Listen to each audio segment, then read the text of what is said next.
Man, welcome to the channel. This is Big Reptile Talk.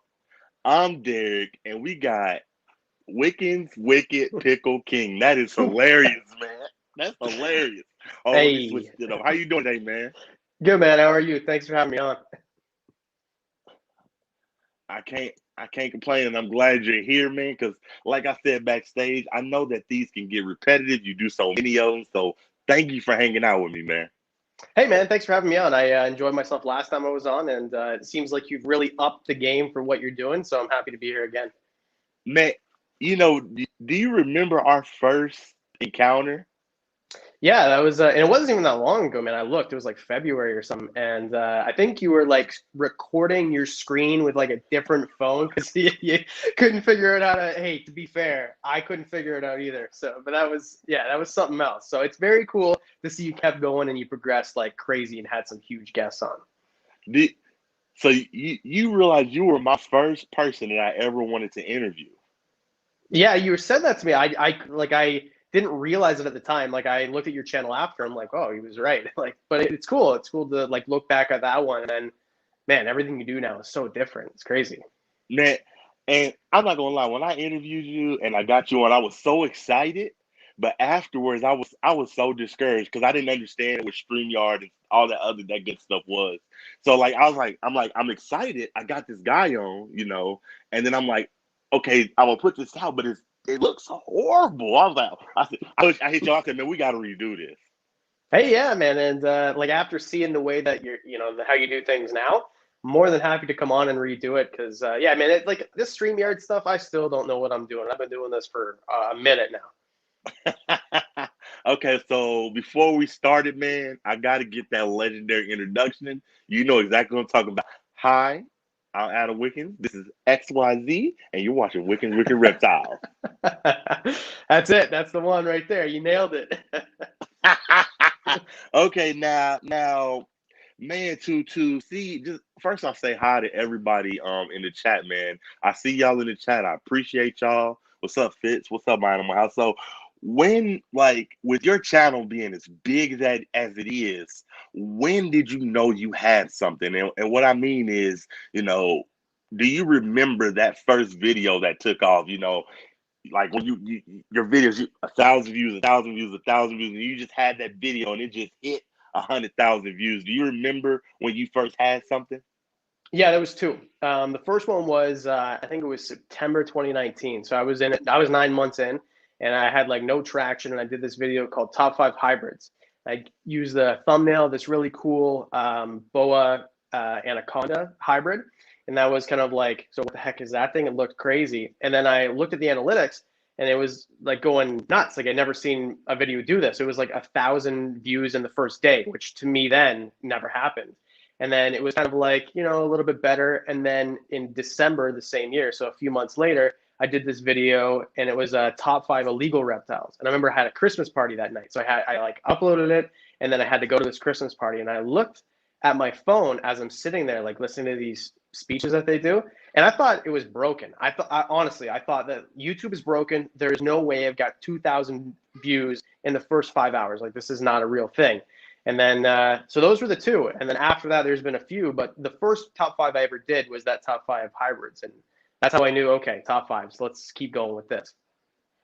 Okay, so you at the Christmas party and you look at it's just going up, up, up, up, up, and you're like, I oh my couldn't believe God, it. what's going on?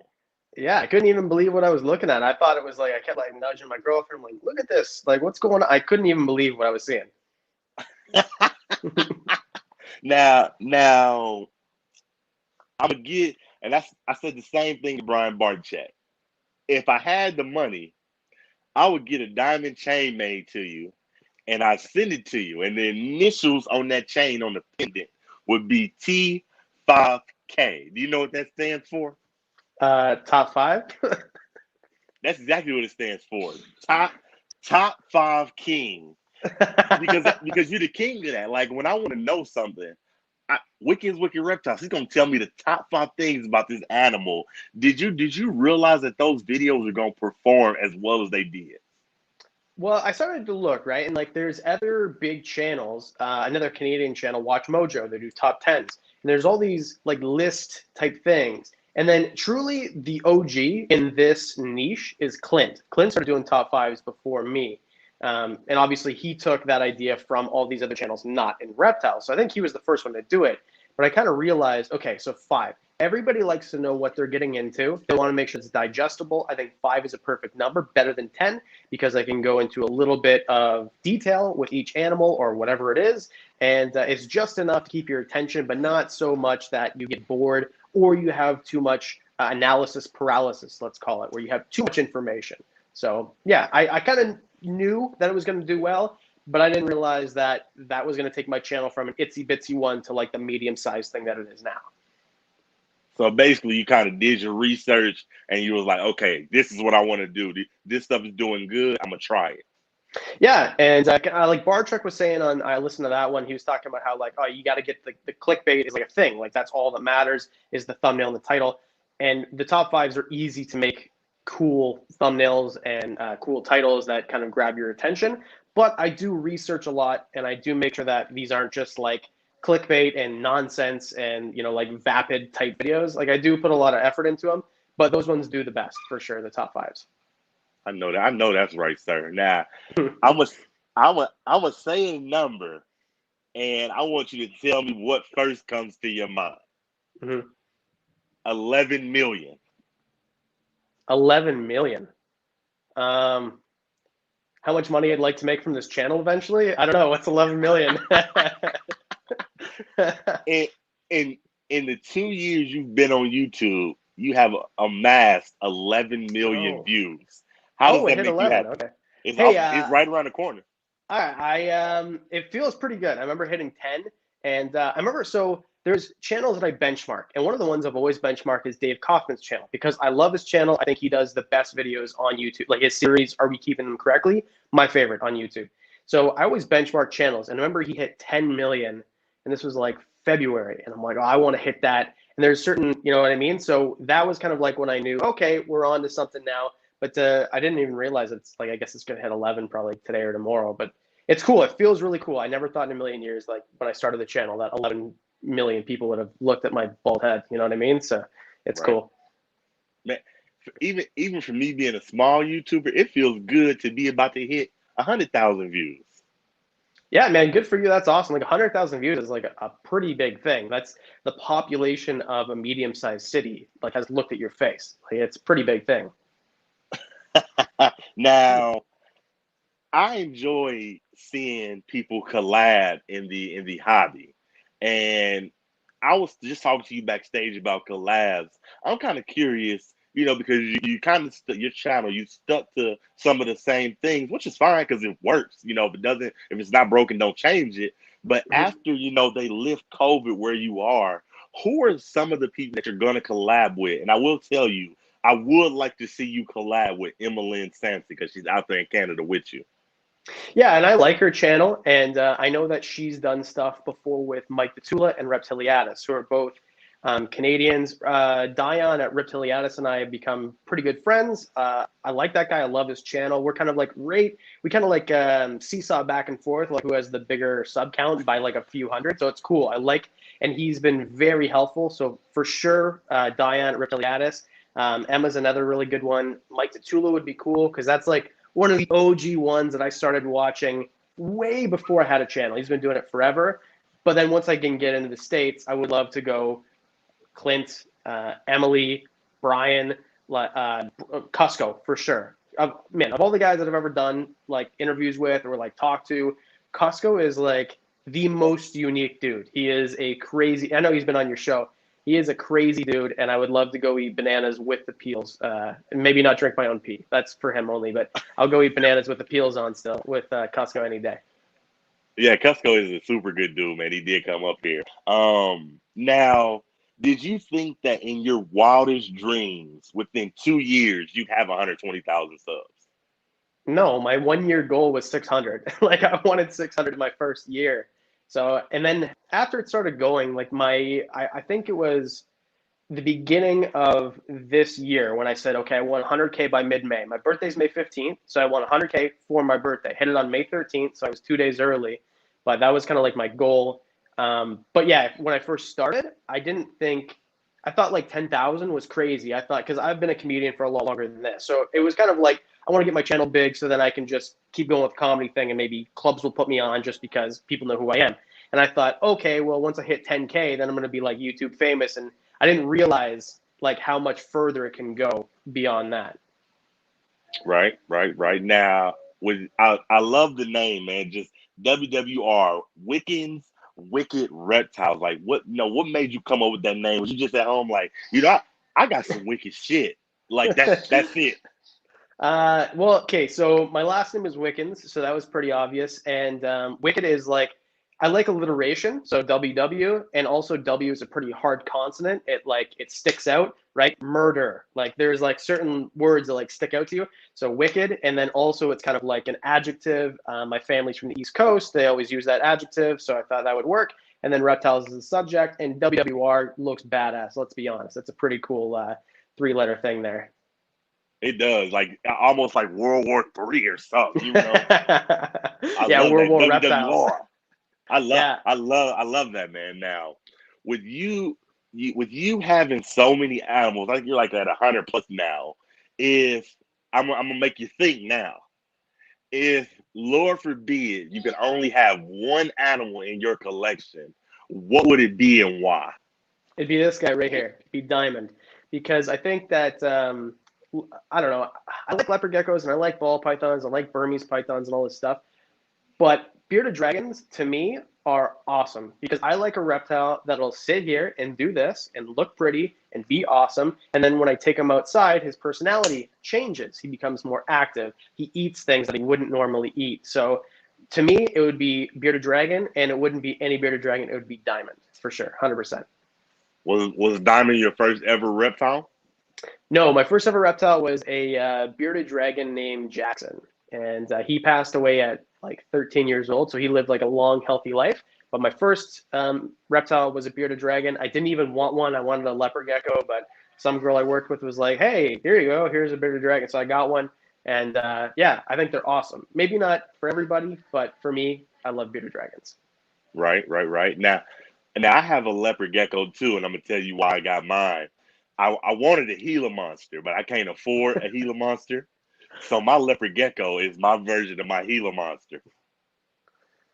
Yeah, Gila monsters are that's a big boy reptile right there. I think they're super awesome. They are 100% illegal where I live, but eventually, if I can move across the border like I'm planning, to have a beaded lizard or a Gila monster would be pretty dope. Of all the reptiles that are venomous, those are like the only ones that I'd really keep, I think. Besides the rear fang stuff, I've got hognose stuff, but that's different.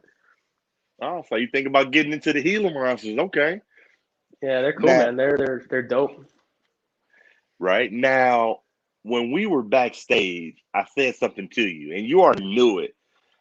In the interview with Brian Barczyk, he literally name dropped you. I know you like these channels. I watch them. It's good, wholesome content. He said your name, and so like, how does that make you feel knowing that the king of the hobby watches your content?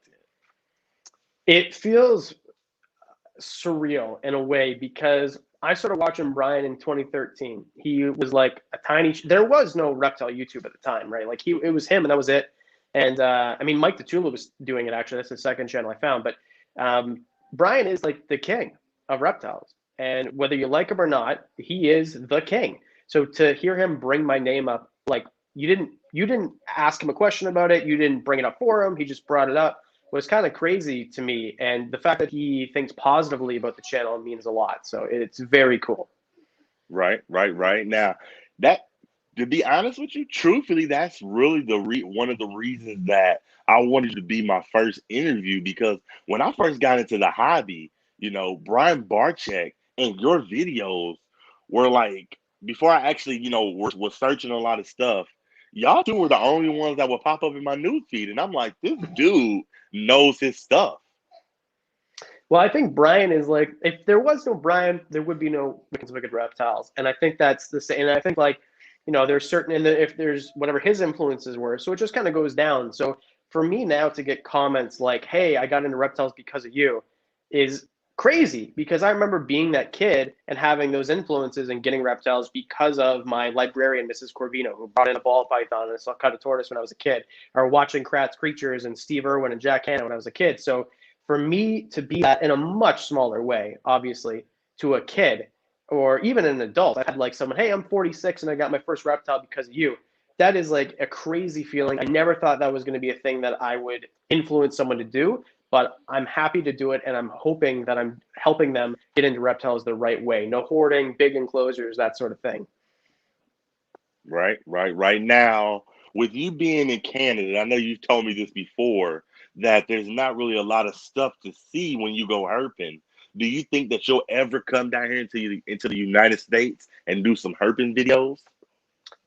So 100% yes. As soon as the border opens up, I am going on a trip to Texas for sure. I don't even really have any like collabs set up or anything. It's just that's where I'm trying to move. The wheels are in motion. The amount of immigration lawyers I'm talking to will make your head spin. So I'm working on it. But to go to the States and to do a herping trip, I would love to go to Southern California because I just want to go see Costco. I would love to go to Texas. I want to go to Florida. So there's a bunch of places I would like to go to. It'll happen. It's just our government right now, like it's basically prison here. We were just allowed to leave our houses last week. So I don't know when the border is going to open, but as soon as it does, I will see you later, Canada. I'm gone. Right now, I love that answer, man. I can't wait to see you come into the States and do some videos with them people. Now, with your your collection, are you doing any breeding currently right now? Yeah, so this year was a lot slower than normal. I didn't breed any leopard geckos at all, just because the ones that I've been selling for the last like 4 or 5 years, there's a bunch of people breeding them. So the morphs that I'm working with are pretty saturated where I live, and I don't really do a lot of shipping. So I'd stop breeding leopard geckos just for the year. The hognose pair that I have didn't produce. I'm still trying, but I don't think it's going to happen. And then for ball pythons, I have one female that is extremely gravid. Like I would not be surprised if I went down there after this and she was starting to lay. So I have 3 ball pythons that are probably going to lay this year, but that's pretty much it for the year. I'm more of like, you see channels like Mutation Creation where he's a breeder and also does YouTube. I'm a YouTuber that also breeds. So it's kind of like the opposite end of the spectrum. Right now, with you being a breeder and being so big in the game, when you were breeding, and you were like really doing it full time and just diving right into it, how do you prefer to see your animals? Are you pretty much kind of like a word of mouth, or do you use Morph Market? And if so, what do you think about Morph Market with it being so new?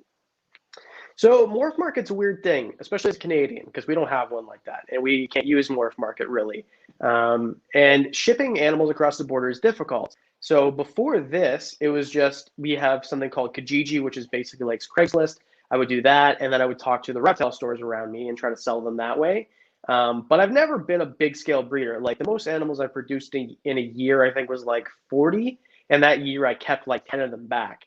So I've never been a big thing, but now, especially if I got into it more, it'd be easier to sell them, but it's hard to get them across the border, which is another reason why I want to move to the States. It's difficult to get animals to people if you don't live in the same country as them. And then also things like I've got a affiliate, Grub Terra. They're a great company. They sell black soldier fly larvae.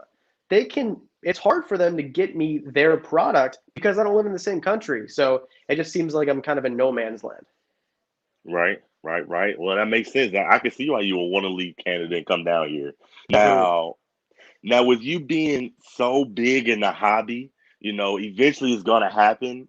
Or I'm kind of curious, is it happening now? And if so, how do you deal with it? And I'll give you an example.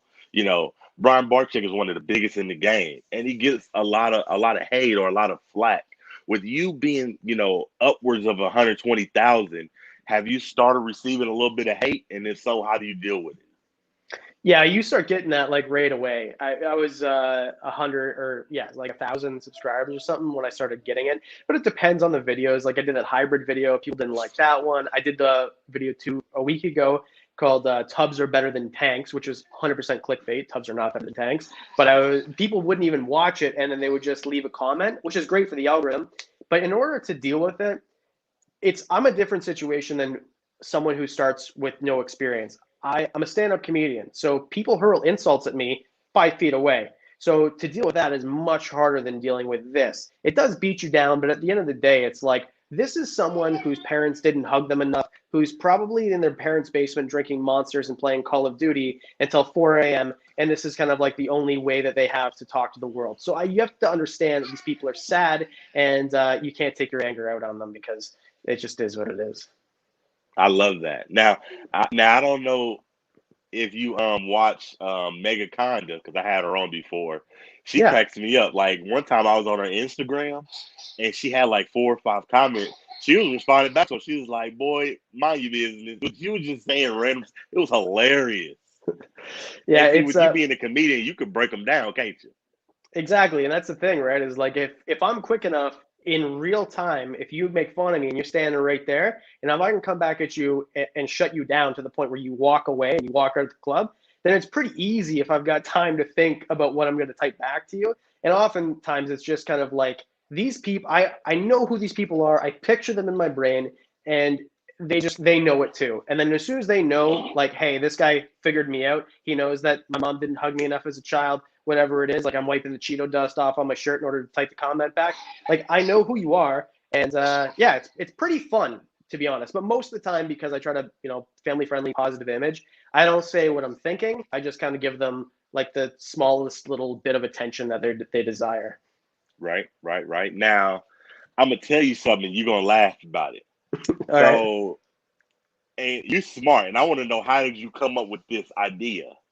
And now this is, and I don't have a lot of people in my chat. I got like 20 people in my chat. I appreciate everybody for being here, but this is free game to y'all. Now, I belong to a lot of reptile groups, and I scroll them constantly.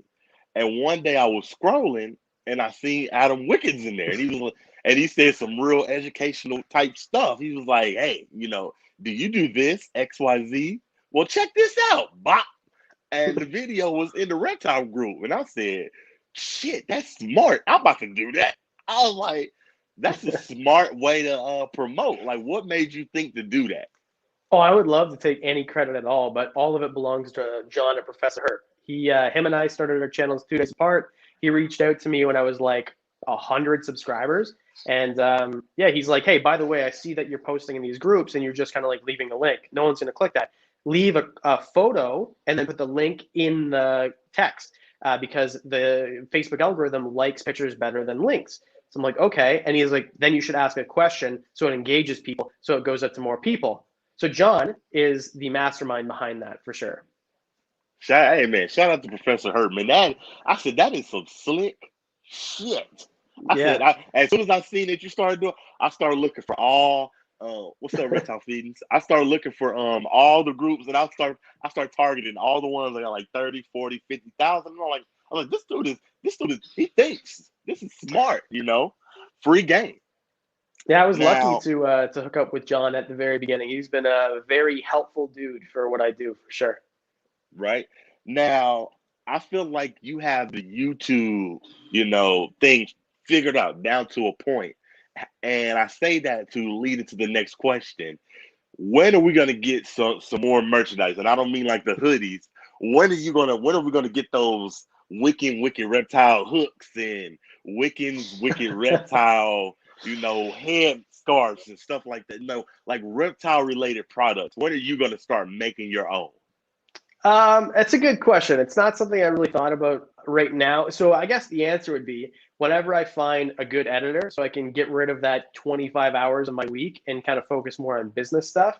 Because it would be cool to have like in the shop, and I'm trying to right now take everything from Teespring. They're a great company, and just kind of putting it on my website instead, so to direct more traffic there. So there are things that I'm doing to make my own line of like hooks and stuff like that. I would say that's a ways off, but it is something that I've thought about for sure. I know that's right, man. Now we need this is you giving us some game. Like I feel like you have the best shorts in the business. They hilarious, and I even tried to mimic you. I said this dude is funny. These shorts are genius, and I say that to lead into the question: how do you still, with shorts being so new? How do you feel about them? Do you feel like they're still a good way to grow your channel? Do you feel like they're bad because it messes with your watch time? How do you feel about shorts? It's a double-edged sword because it does mess with your watch time, and it's difficult to get picked up by the algorithm, especially now. So I think I'm an example of average, like what is average for it to happen. So I have a medium-sized channel, and I'm getting, like 10,000 views on these things, but it's because I have a big audience already. The idea with shorts is to propel your channel by getting them flagged by the algorithm so they get pushed out, and then you become, I don't know if you know the channel Toby's Exotics. This is a kid who messaged me not too long ago, feels like 6 months ago, and he's like, "Hey man, I love your stuff, blah blah blah," and it was at like 100 subscribers, and I'm like, "Oh cool," I gave him some tips on how to like do lighting and stuff, and then someone messaged me and they're like, "Hey, have you checked out this Toby's Exotics guy? He's getting like 2,000 subscribers a day." And I'm like, "What are you even talking about?" So I'm like, "Okay, he's buying bots, like he went off the deep end, this guy." And then I look and he has that leopard gecko enjoys his meal. 9-second video, drops a mealworm in front of a gecko, he eats it. That's it. That's all. No editing, poor lighting, nothing. And he puts it up and he gets super lucky. By the way, I love Toby's Exotics. He gets super lucky, and now he's at 60,000 subscribers. It's Yep, I insane. hear. So Yep. I would say, yeah, definitely try shorts. I stopped doing them just because I ran out of time to do them. But that's, again, one of the reasons I'm trying to hire an editor is because I want to do more shorts. I want to put more stuff on TikTok. Those are, to me, are the most fun things to make. They're quick, and I love sketch comedy. So I think that they're fun to make. And I didn't mean to interrupt you, but I know exactly who you're talking about. Toby's Exotics. He Yeah. had a short that hit like some like 9 million, 10 million views, and it Yeah, jumped him to 34 50. million. Yeah, 34 millions of views, and Yeah. it jumped him like 50K in less than a week. I'm like, this dude blew up overnight. That's what I was trying to do. And because there was this other channel, I don't even remember what it was called, but he's a marine biologist and like a young dude, and he goes around and he takes parasites off of shrimp, and he gained 900,000 subscribers in a few months. And that guy is the reason that I started doing shorts, but mine just never took off. So I think it's cool. Congratulations to those guys. I am a bit jealous, but I'm happy to see those guys doing well because of shorts. Man, hey, Toby Exotic, shout out to Toby Exotic, man. If you watching this, I'm about to go shoot 2, 3 shorts after this.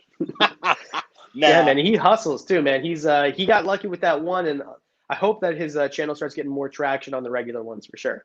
right now, with you being so big in the hobby to me, you where I'm trying to get to. This is like a double question. Can Mhm. you give me some more advice for growing YouTube? And also, shout out to my guy Reptile Feedings. I want to know, how do you feel about this? He feels you need to be successful on YouTube.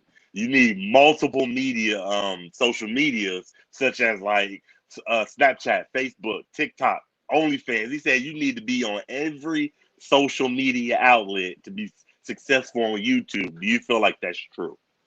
I feel like in a way that's true, and I feel like if the more you're on, the more successful you'll be.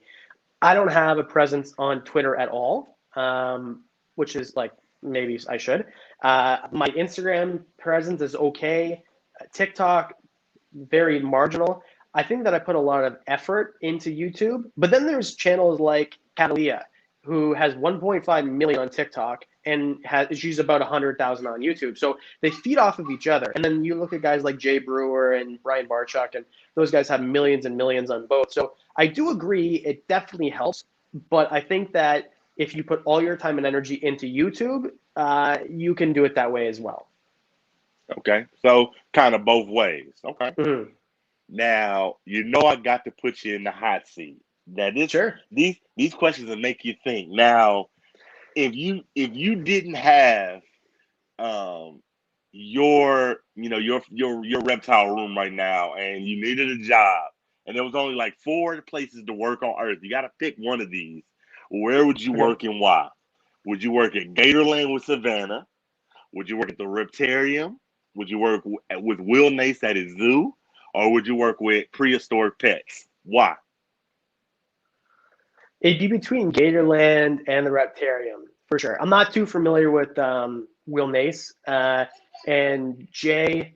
I'm going to do a video in a few weeks and explain exactly why I would never work there. But Gatorland and Brian Barchuk,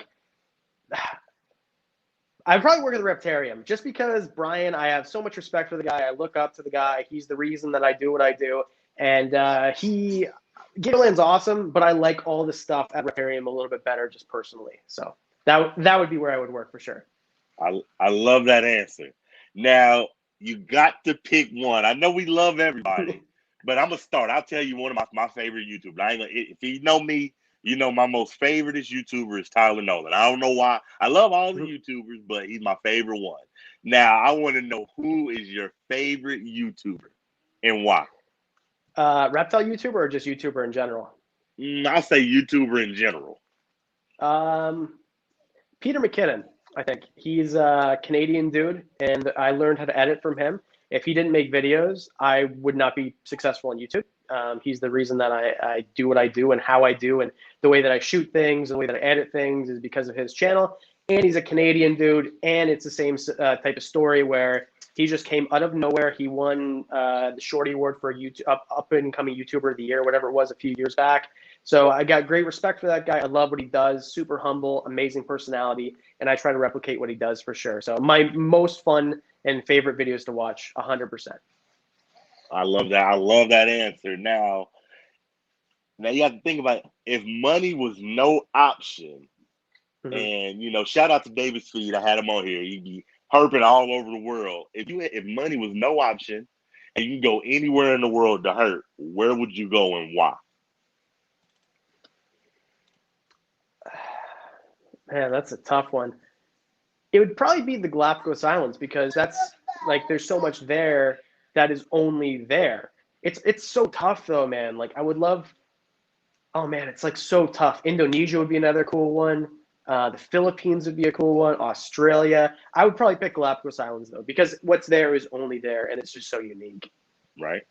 It's a lot of people that do that overseas herping. Like Dave Kaufman, DM Exotics, David Speed. That's a really big niche out there right now. Yeah, it'd be something that I would love to do eventually. I think of all the channels that I've watched do it, I think Dave Kaufman is the king of doing stuff like that. And I think he does it so well. And the fact that he does it and he edits and he does and all by himself is kind of crazy to me. It's something I would love to do eventually for sure. Right. Now, shout out to Ozzy, man. One of the dopest, in the game. Ozzy Boyds and Justin Kabelka. Like Ozzy Boyds is known for the Orange Dream morph. I feel like you're in the breeding game. You're big in the hobby. When are we gonna get that Wickens Wicked Reptile morph in any animal, ball python, leopard gecko, in anything? When are we gonna get that custom morph from Wickens Wicked Reptiles?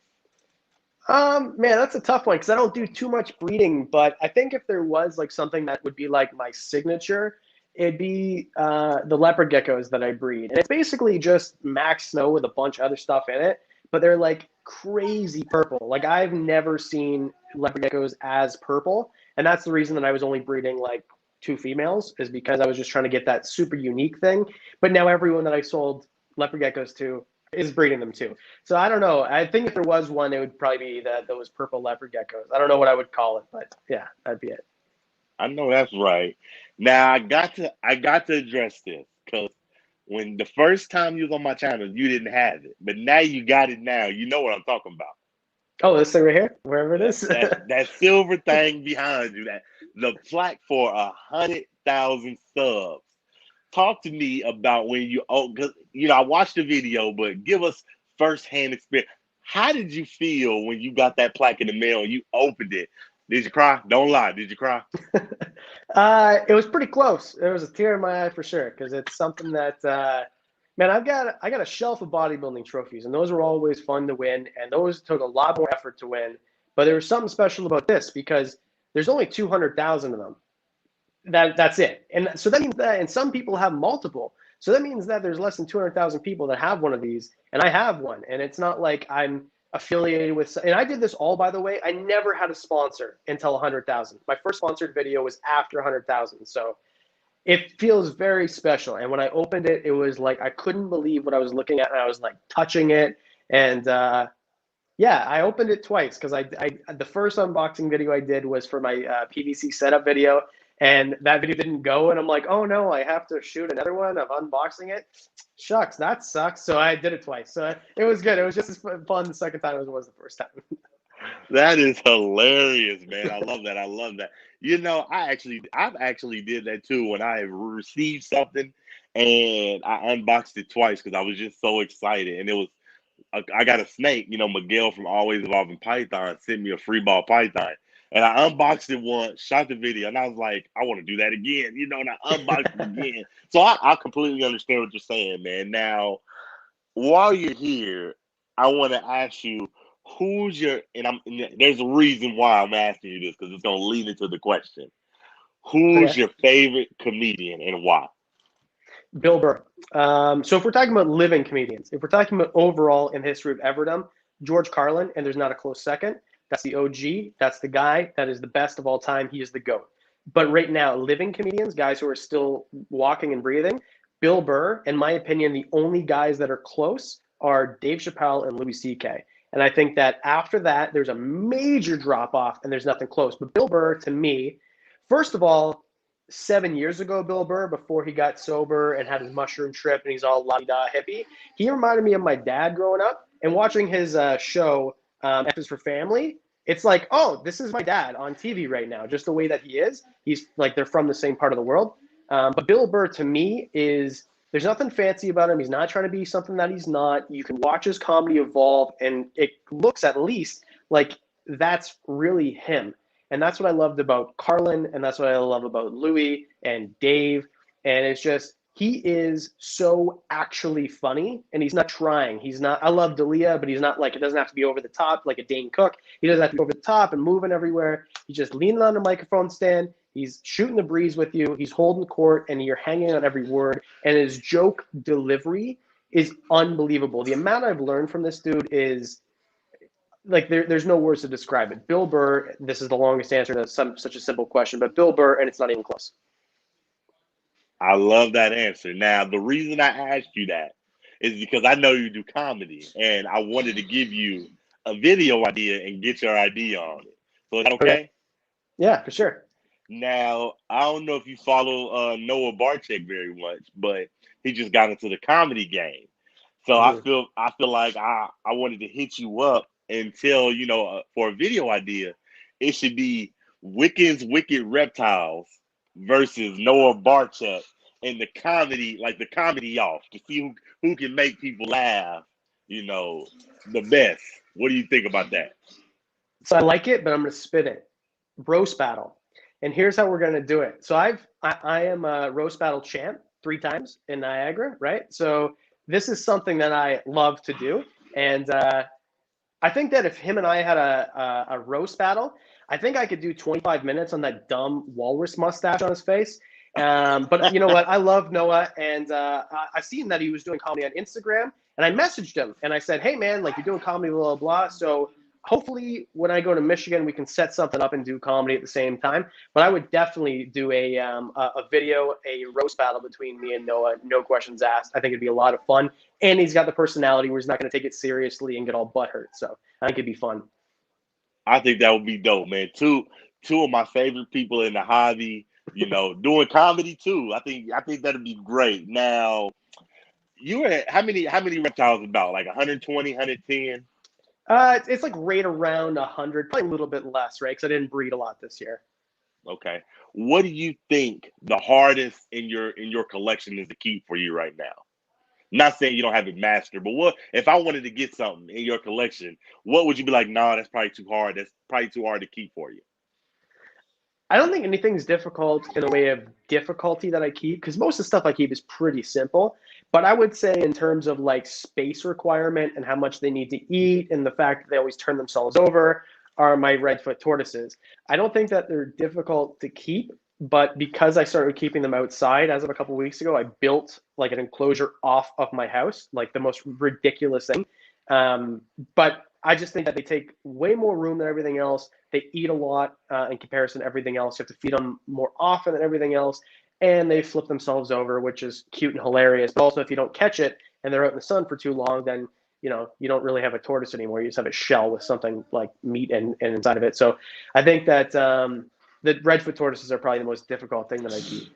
Right now, with you having so many animals, do you have any plans for future acquisitions?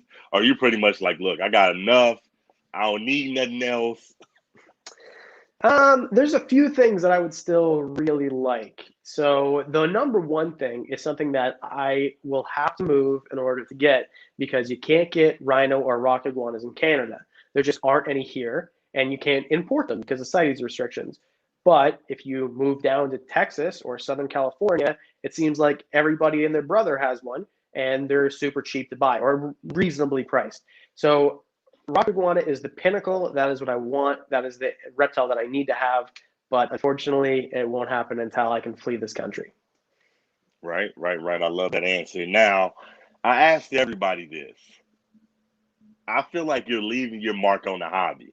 And, Lord forbid anything happens to you. But if they were to make the Wickens, Wicked Reptiles bio movie, like they make a movie about you, who's playing Adam and why? Oh, Denzel Washington. I think the resemblance is uncanny. And I don't know. I don't know. I knew you were going to ask me that. And I remember Derek Lewis being asked who would play him, and he said John Travolta. And I'm like, I hope he asked me this question. I had it lined up. But I don't know, man. I don't know who would play me. If they could do the CGI thing like they did with The Irishman, Joe Pesci would work because we're both about like midget height. So that would work pretty good, I think. I don't know. It's a tough one. There's not too many like bald, short dudes that make it in Hollywood. So it'd be a tough one for sure. Now, this is to inspire me and other people that's watching. Talk to me about life before reptiles. Before you had any reptiles, what were you doing, man? So I got my first reptile when I was like 17 or 18. So before that, I was like, well, a kid.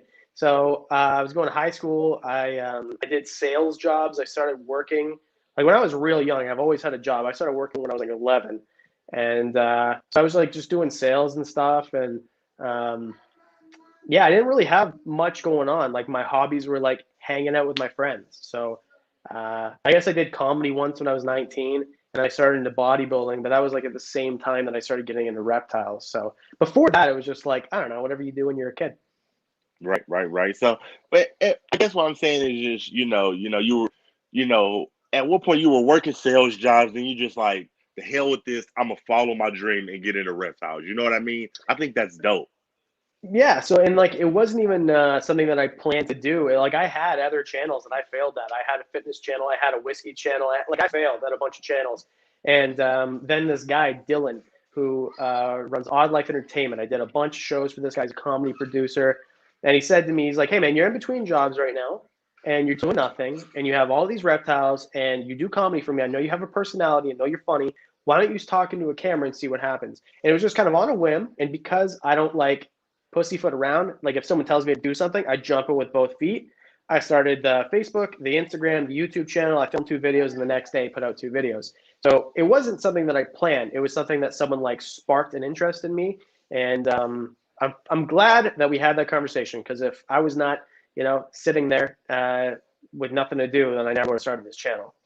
Right. I just love that, man. You just, you're doing one thing and now you're doing your dream, man. I love that. Now, with COVID over there, I know y'all don't have a lot of reptile shows, but when y'all were having reptile shows, did you give me like a crazy fan story? And I always say that because, Miguel from Always Evolving Pythons was on my channel, and he had a crazy fan story that, we ain't gonna get into it, but it's really funny. Have you had any crazy fans? Like, people just like, oh my God, that's Adam. That's wicked reptile right there.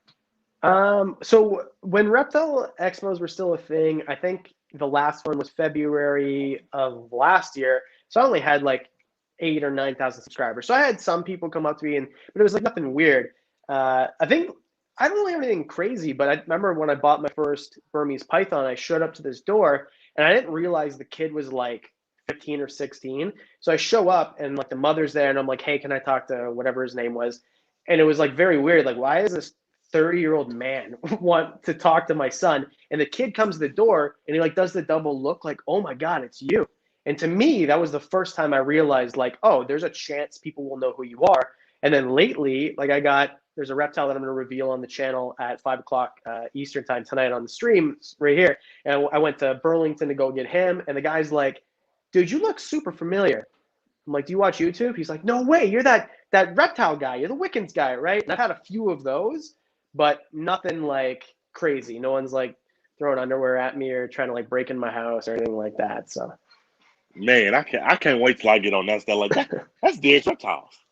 I can't yeah, wait man, till I I get can't on wait that. for shows to start because it's not like I don't get much out of like, hey, it's that guy, like the fame thing. It's more like, hey, I watch you, and then you can tell me your story about how you got into reptiles and like how the channel has inspired you, and I can shake your hand and meet you, and I can meet people who support the channel. And to me, that's what I want to do. That's what I like to do with comedy. I like when people come up to me and say, hey, man, that bit you did about Marineland, about that deer eating your ass, I thought that was so funny, dude. How'd you think about that? And it's like, oh, that was a real story. That's sad. But anyway, I just think it's fun when people kind of like talk about your work. They reference something that you did, and you know that they're actually like a fan or a viewer of the channel. And to me, that's the fun part. Right now, I don't have I don't keep people too long, 45 minutes to an hour. So I just got a couple more questions. Um, with you being so knowledgeable, man, tell me, like, are you self-taught or did you have like a mentor in the reptile game? I don't really have like a mentor that I talk to directly, but I think that growing up, like my parents' thing was always, you can watch as much TV as you want if it's educational. So I would watch Discovery Channel day and night, constantly, right? If Shark Week was on, that's what I was watching. Craft Creatures was my big thing, Steve Irwin. So I think that growing up, and I am a sponge for certain information for some reason. Like if you tell me your birthday today and you run into me 10 years, I'll remember what your birthday is. There's just certain things that I remember. And with reptiles and with animals in general, I just remember stuff. So if you tell me one time, I'll remember it forever. So I think it's just kind of like I'm lucky that my brain works that way. Don't ask me to figure out a math equation. I failed all 3 years in high school. But if you want me to remember a fact or a number or a date, then I'll be able to remember for sure. And I think that helps the channel and helps me seem knowledgeable. I love that. Now, I, I've been wanting to ask you this question for a long time, and it's something that you can teach me. Your Sure. lighting, man, in your videos, even just like right now, your lighting is always on point, man. How did you learn, just how to get your lighting on point? And is that really enough, kind of like a major part of the videos on YouTube is getting that lighting correct? Yeah, lighting is what escalates your the value of your work, your production value. So until last week, I was actually using like these $100 Niwar like crappy lights.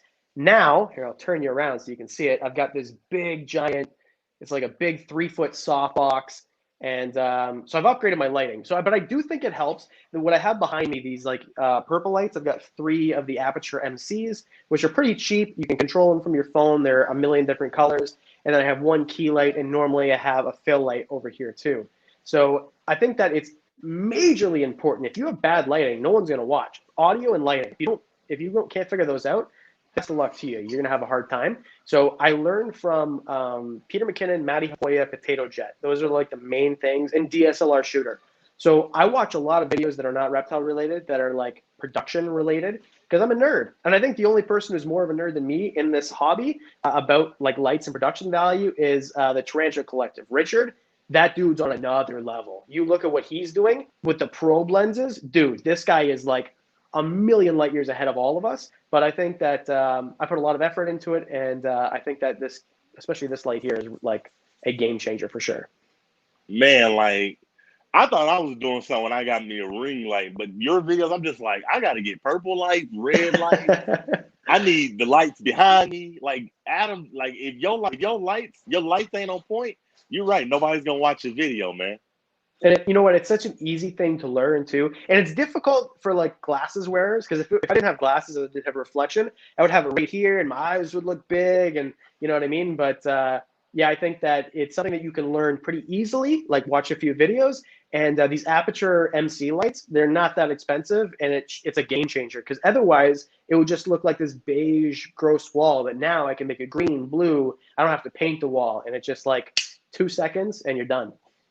Man, I love that. I love that. Well, This is the end of the interview, you guys.